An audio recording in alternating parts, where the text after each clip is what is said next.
like that we organize to say the name of our opponents and we have them go out at 2 o'clock in the morning. It's a little New York City thing that we do that's a little bit different.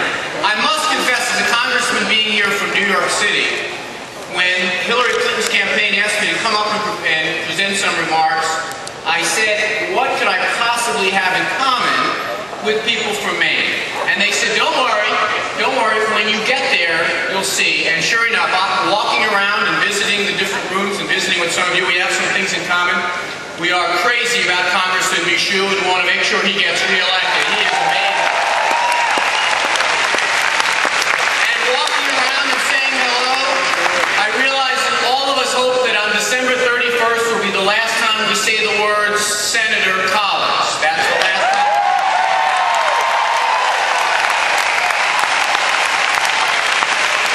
And I also say with the fondness that I have, you know, Congressman John Baldacci and I served together. He's been a remarkable governor, and he's shown us what happens when a Democrat comes in after campaign in the fall for the good of this country. But I must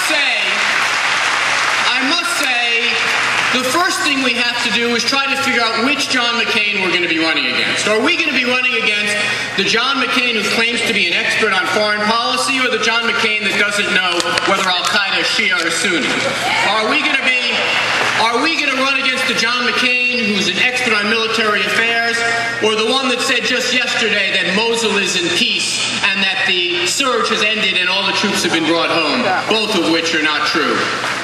Are we going to be running against the John McCain who claims to be a deficit hawk, or John McCain, the one who says he wants to renew and extend the tax cuts of President Bush that have led to the biggest deficits in our nation's history and have made the very well-to-do even more well-to-do and the rest of us get left behind? Which John McCain are we going to run against? It's kind of like that story, Sybil. You don't know which John McCain's going to show up at any particular moment. Are we going to run against the John McCain who claims to be this independent maverick? Or are we going to be the one who recently said he's going to put more people on the Supreme Court just like President Bush did? Are we going to run against the John McCain who claims to be the voice of reform, but recently it was revealed that 2/3 of the people running his campaign are exactly the same lobbyists that he seems to want to drive out of government? John McCain, at the end of the day, is none of the things he claims that he is. He is, at the end of the day, the representation of 4 more years of the policies that we've had. And I have to tell you, my brothers and sisters, if you think that 4 more years is what we need, you should vote for John McCain, but you're in the wrong room today, because we're destined to make sure that doesn't happen.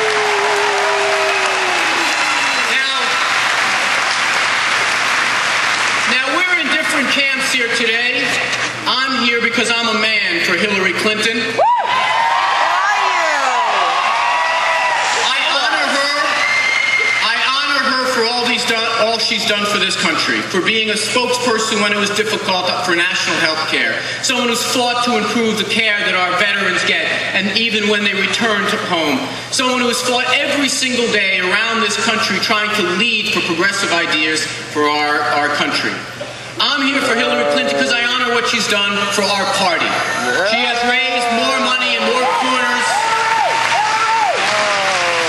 corners of this country. There is not a single place I've traveled where I haven't found someone who hasn't found their Democratic Party strengthened, because Hillary Clinton, when it was quiet and no one was there, and when the cameras were there too, going to build up our party in all 50 states.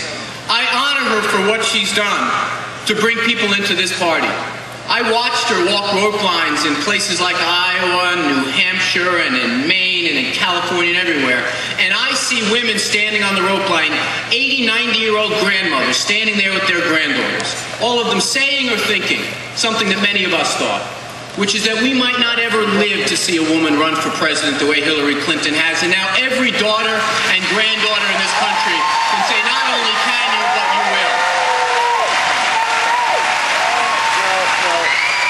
Tell you, my friends, I honor her because she has the ability come November to win this election. 17 million people. 17 million people.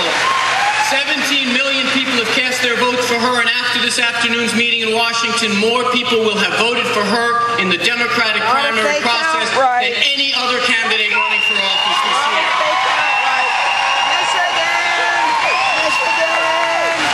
I honor her because she's put together a coalition of states, a coalition of interest groups, a coalition of voters that has grown this party bigger than it's ever been before. I honor her because Hillary Clinton will be the next president of the United States.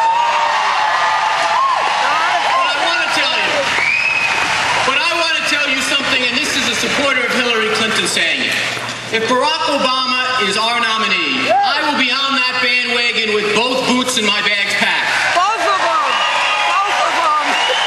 Because I tell you this, Barack Obama on his worst day is better than John McCain on his very best day.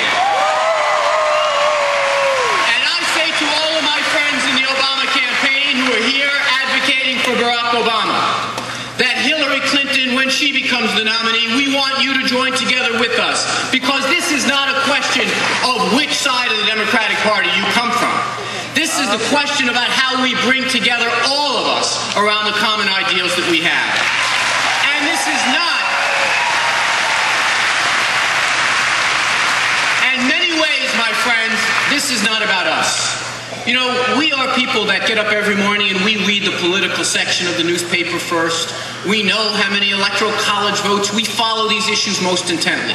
We advocate for our side because we know deep down inside how important it is. But if you think about it, what we're advocating here for today are those millions and millions of residents of Maine and the rest of the country for whom politics occupies a very small part of their mind.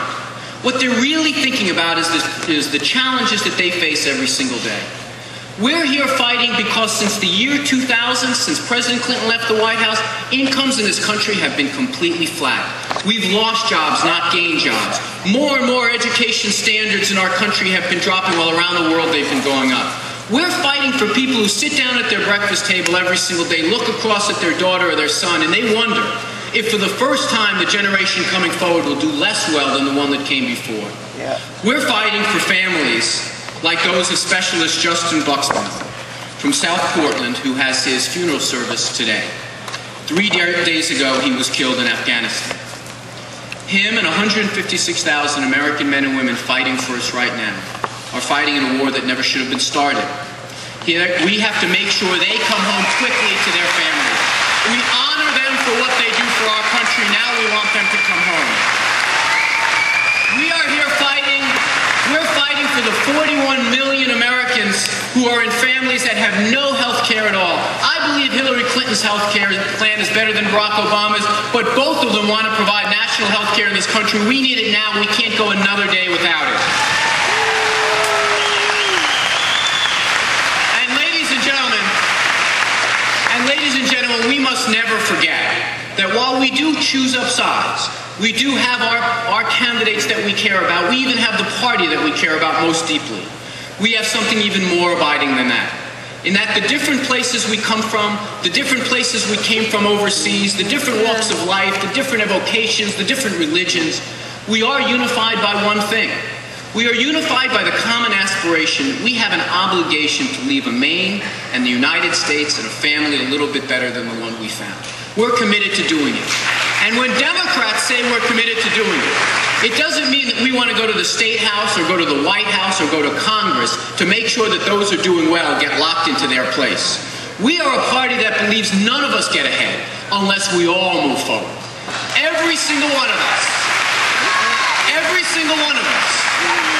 When we get it in our guts, in our bones that we want to be Democrats, it's because we have this fundamental sense that all of us are not individual units. We're like molecules in a microwave, bouncing off each other, producing heat, producing a better country for all of us. And we've done it. And so when we leave this place, when we cast our vote for the candidate of our choice, we have to realize the work has just begun.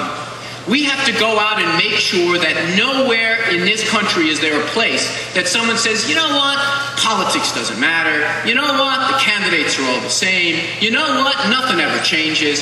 Every single day, we have to go out and realize it's our job to persuade people that that's not the case. That's the way we show our patriotism. That's the way we say, God bless the United States of America.